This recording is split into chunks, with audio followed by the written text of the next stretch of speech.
late 18th century is often called an age of revolutions. And we've seen how many of those biggest revolutions were political. To some people living at the time, it looked like empires were retreating while nation states were rising. And the independence of many of the American colonies, like Haiti and the United States and much of Latin America, certainly must have seemed like the beginning of a trend. But empire didn't really retreat, it just relocated. One site of empire building in this period was the vast region of South Asia, where the British Empire built one of the largest colonies of all time, even as it was surrendering many of its American territories. And South Asia was just the beginning. By the mid-19th century, industrialization had launched a new age of empires. From Europe and Japan and North America, these newly industrialized empires expanded rapidly, carving up much of East and Southeast Asia, the Pacific, and Africa. So, how do we discuss these empires in the context of our three frames for this course? And especially, how do we discuss them in light of all the other changes of the long 19th century? Well, in many ways, empire seems to contradict the major trends we have discussed in the last two units. And we can see this better by looking through our three frames.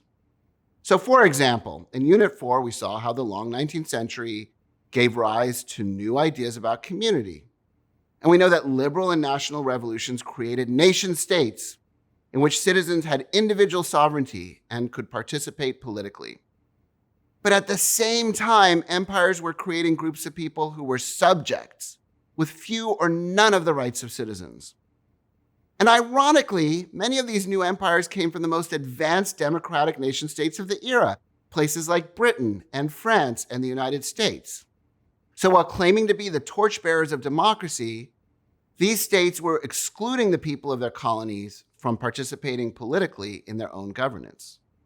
And you may also recall how Unit 5 focused on industrialization during the long 19th century.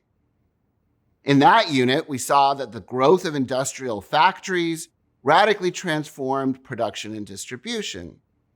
And that kind of industrialization was happening most rapidly at the center of many of these new empires. But these imperial powers did not allow most of their colonies to industrialize. Within those territories, farmers with hand tools remained the main producers of food, for example.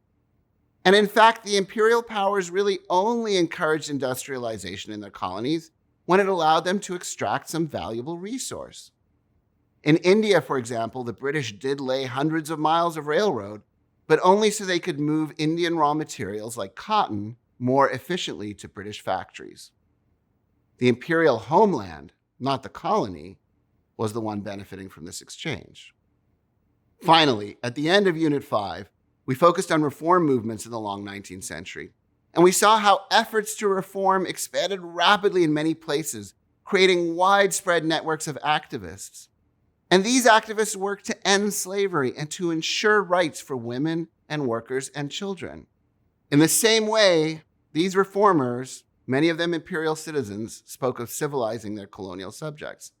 But the reality was that few empires extended those rights to the subjects in their colonies. Instead, people living in the colonies lived under strict laws that justified poor treatment on the basis of race, a category that was becoming increasingly important in this era to define how people experienced life. So by looking at empires and colonialism through the three frames, we can better understand how people everywhere saw the world. We can explore how the changes in people's sense of community in the long 19th century, like the rise of nationalism, could help people to liberate themselves, but also lead them to think it was okay to oppress people in the colonies. We can investigate the way in which industrial production and distribution produced more food and consumer goods than ever before, but only by exploiting people and resources in the colonies. And we can ask why networks of reformers spreading around empires actually failed to really improve the lives or recognize the needs of the people living in those colonies. Recognizing these limitations helps us to better understand the changes of the long 19th century and how they produced uneven results for different people. And perhaps it can also help us to think about how these inequalities persist in the present.